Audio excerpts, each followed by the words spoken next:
Bienvenidos de vuelta a El Planeta. Hoy estamos en el Parque de Chelsea, al frente de la estación de la policía, que le llaman también el Parque de la Policía aquí en Chelsea, Massachusetts. En este especial de El Planeta hoy estamos conversando con el candidato a vicegobernador Leland, quien también, como lo mencionamos, es concejal en la ciudad de Cambridge. Leland, thank you very much again for being here at El Planeta hoy. We would like to talk about your career in the city council. Yeah. How did you become city councilor? Well, in 2009, I had been working in the technology industry in investing in companies. And I realized the council race was just picking up, but no one was talking about an issue that I thought was extremely important to our community. Namely, people were saying, oh, it's so great, we have Google and Microsoft and these startups. But no one was talking about the kids living in public housing, literally 2 blocks away, that weren't getting the education or the support or the mentorship they needed to one day work there. Le pregunté cómo se convirtió en concejal de la ciudad de Cambridge y él nos dice que todo surgió en el 2009 cuando él estaba invirtiendo en compañías de tecnología, lo que nos conversó anteriormente. Dice que en ese tiempo él se daba cuenta que se hablaba mucho de tenemos a Google, tenemos tecnología, compañía A, B o C. Sin embargo, poco se hablaba de los chicos, de la gente joven que vivía en casas, en proyectos que estaban muy cerca de estos lugares de tecnología, de estos puntos de desarrollo tecnológico.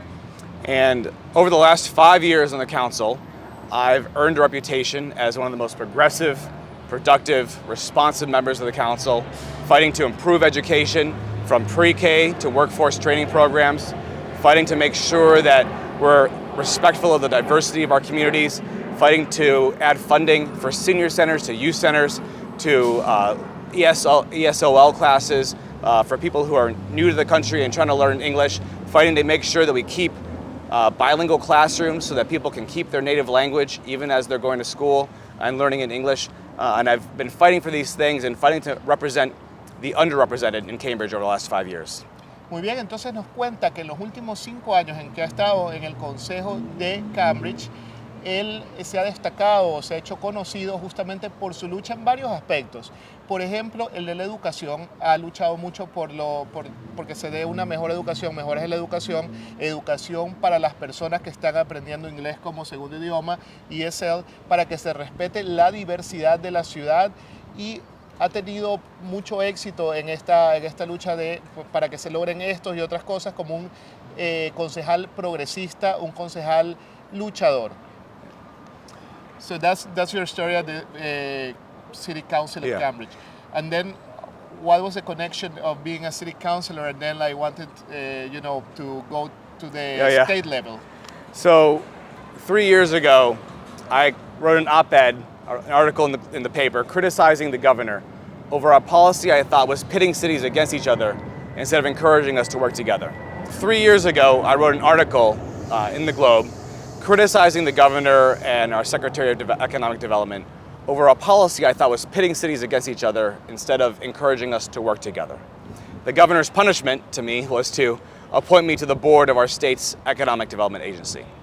And through that, I've realized that the same issues that I've been tackling in Cambridge are the same challenges and opportunities we face across the Commonwealth in every city and town in Massachusetts.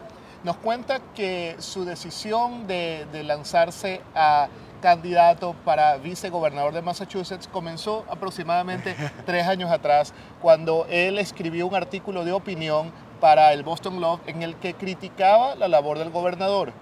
A raíz de este artículo, él fue nombrado para el Board de Economic Development Committee, para el Comité de Desarrollo Económico de Massachusetts, y pues en el artículo él criticaba justamente que se hacía competir a muchas ciudades en lugar de que trabajen conjuntamente, y se dio cuenta a través de su labor como miembro de este comité que las cosas que estaban pasando, los problemas que estaban pasando en la ciudad de Cambridge eran muy parecidos a nivel de what were happening in Cambridge was happening also, the problems that were happening in Cambridge were happening also at the state level. Absolutely.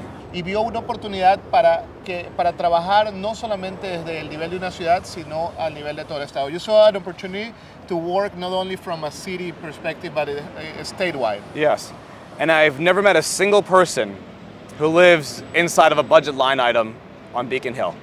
We all live in our cities and towns, in our communities, and it's oftentimes the city councilors, the board of select men and women, our city managers, who are having to fill the budget gaps to make sure that classes for ESOL aren't cut, that funding for education is adequate, that we're giving every single person who's in Massachusetts a real shot and treating them with equally and treating them like people, to make sure that we can invest in them and educate them and give them infrastructure so they can then give back to the Commonwealth as a whole. Nos está diciendo que él, en su experiencia, ha visto que son los alcaldes, los city managers, las personas que están a nivel de la ciudad, quienes están constantemente ocupándose de que las personas tengan igualdad de oportunidades. So you say you haven't seen in Beacon Hill the same level of like interest for the people that you see in the city at the city level. Yeah. Correct. On the whole, decisions are made that adversely impact our communities, especially our immigrant communities, our communities of color, our first-generation Americans, people that are often don't have as strong of a voice as people that have lived here for generations. And those voices need to be heard, they need to be represented, they need to be defended. And I've seen that happen in Cambridge, and that's why I'm running for Lieutenant Governor. Nos dice que él ha visto en Cambridge cómo se defiende la voz de las personas que necesitan que sean escuchadas, personas que muchas veces no son escuchadas, y él quiere que se haga lo mismo a nivel estatal y por eso está corriendo para vicegobernador. Ahora le vamos a preguntar al candidato Leland cuáles son algunas de sus propuestas, que nos explique algunas de sus propuestas en esta carrera de vicegobernador. We will talk now about some of your proposals, your campaign platforms. What do you think is important about the streets? I know you would like to make our streets safer. Yes. Do you have any plan for that? Yes. Safe streets begin with safe communities that offer every single resident the opportunity to have a safe home, the opportunity to have a career that pays them a living wage, not just a minimum wage. And so I'm in favor of gun control that makes sure that we're getting guns off of the streets. I'm in favor of treating every single person as a human being, so not just automatically incarcerating and sending to prison every first-time offender. I led the charge in Cambridge against ICE, automatically running every single person you pull over who looks a little bit Hispanic against the database and potentially destroying families by kicking people out of the country that did nothing wrong. I've been a leader in terms of making sure that we're providing career opportunities for every single person in our community, no matter their ethnicity, no matter their family income, no matter what zip code they live in, no matter where they come from. Él propone un mejor control de las armas ilegales para que éstas salgan de la calle. Nos cuenta que él quisiera también proponer que muchas personas que hacen su primera ofensa y que no necesitan ir a la cárcel inmediatamente, no sean llevadas a la cárcel inmediatamente.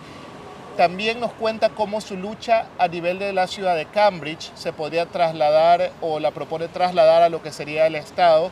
En Cambridge él abogó para que cuando la policía captura a alguien no sea inmediatamente puesto a disposición de ICE. Nos cuenta que pasaba mucho con personas hispanas, latinas, que inmediatamente eran sospechosas y se les chequeaba para ver si tenían algo y mandadas puestas a disposición de ICE. Y él ha luchado contra eso. I've also been an advocate for not just investing in the militarization of our police, but investing in our people and investing in social workers and investing in programs that actually help people get to where they want to go. A él no solamente le preocupa que la policía esté mejor equipada, sino que también le importa el lado humano y también el lado de servicios sociales para personas que lo necesitan. Social services, servicios sociales para quienes lo necesitan. Now, Leland, what about the problem of housing that we have in the state of Massachusetts and the rates of homelessness, the problem with the many homeless people in our state? So, as the only candidate who's served in elected office for the last 5 years on the city council, I've been dealing with this issue firsthand. The reality is we need to build more affordable housing for people across the Commonwealth. We need to make sure that we start thinking of ourselves as one entire Commonwealth. We have 4 metro hubs in Massachusetts. We're often compared to Silicon Valley, which is 2 hours end to end. Massachusetts is about 2 hours end to end. But for some reason, the concentration of people living in the Boston metro area has caused housing prices to go through the roof, where people can't even afford to live here anymore. That's not right. If we make our other metro hubs as attractive to live in as the Boston metro area and Chelsea and Cambridge and Revere are, then that's how we can ease some of the congestion, ease some of the hyperinflation of housing prices and rent prices. I also have been an advocate for putting funding into programs, provide transitionary programs for homeless individuals. Instead of just sending them to prison or to jail, we need real transitionary programs to take care of those in our community who are most in need. If any one of us were to become homeless tomorrow, we'd have a suite of medical and mental issues you can't even imagine. And the only way to deal with homelessness is to build housing and transitionary housing and programs that support it to help get our homeless off of the streets. Muy bien, hemos conversado de 2 tópicos. El primero, que fue lo que nos acaba de mencionar ahora, es el problema de las personas sin hogar. Nos dice que él propone más casas de transición, pues es necesario que para aquellas personas que se quedan sin hogar, personas que son homeless, tengan casas de transición o viviendas de transición que sean efectivas, que los ayuden a reintegrarse a la sociedad. También nos cuenta del problema del housing, la vivienda, la escasez de vivienda, los precios de la vivienda, los problemas que tenemos en Massachusetts, que todos los conocemos con los altos precios que pagamos aquí por vivir en una casa en Boston, Revere, Chelsea, Cambridge. Nos dice que él ha vivido la problemática desde el Consejo Municipal de Cambridge y lo que él propone es hacer de Massachusetts un estado en donde no solamente sea Boston, no solamente sea Revere, no solamente sea Chelsea, sino que existan otros centros lo suficientemente atractivos para que la concentración de habitantes no se dé en un solo lugar, sino que se repartan los habitantes por todo el estado y todo el estado se vuelva un estado atractivo para vivir. Now, Leland, let's talk about immigration. What are your proposals from the immigration point of view for if you become lieutenant governor? Yeah. Our plan is to support the governor's agenda and also use the power of the bully pulpit as lieutenant governor to fight for immigrant rights. I was the only person currently running for lieutenant governor who spoke out when Governor Patrick was talking about taking in the refugee kids from South America. And people were saying, oh, these illegal immigrants. And I said, no, they're refugees. They're kids. They had no choice. You know, they're kids. They don't make a decision. Their parents were often lied to, killed. What are we going to do? Send them back? It's the humane thing to do to keep them in our city. Also, I am the only ethnic minority running for any position statewide this year in Massachusetts. Frankly, it's shameful.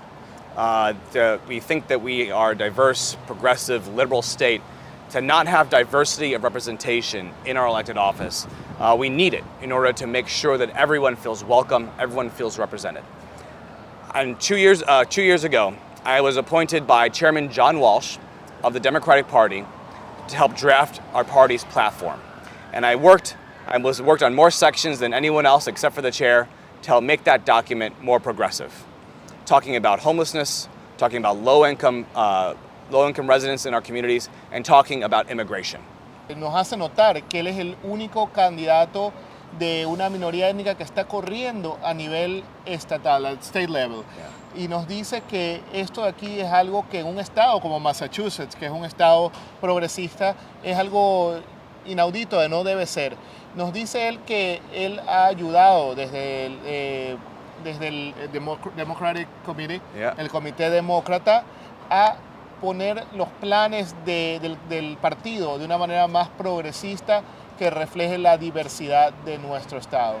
And I want to add that during that drafting process, the topic of immigration was one of the most talked about needs to have in the party platform.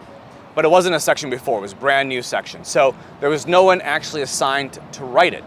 Even though the Latino caucus, people across the Commonwealth, there was more input on immigration than any other section. And I fought as part of the drafting committee to make sure that we represented people's voices and included it as a section. But I got a call a couple days before the book was supposed to go to print, to be voted on at the Democratic Party convention. And they said, Leland, we know that you've been an advocate for immigrant rights. We know that you've been vocally supportive of thinking about our minority communities in Massachusetts, but we don't have anything to vote on. I said, send me what you have. The night before the book was supposed to go to print, I got 200 pages of raw notes from people across the Commonwealth that had made their voices heard and tried to give input into the process.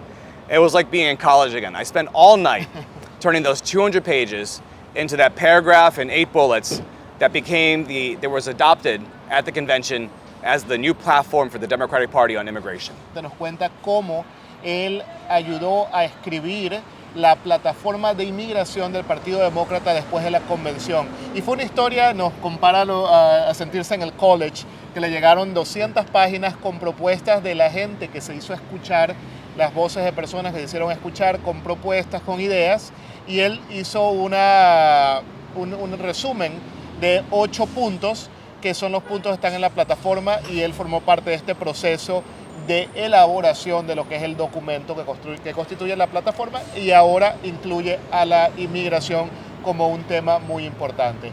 So when it comes to immigrants, in the immigrant community and first-generation Americans and minorities across the Commonwealth, there is nobody running for lieutenant governor who will fight harder than I will to make sure that those aren't just words on paper, but that we actually put them into action.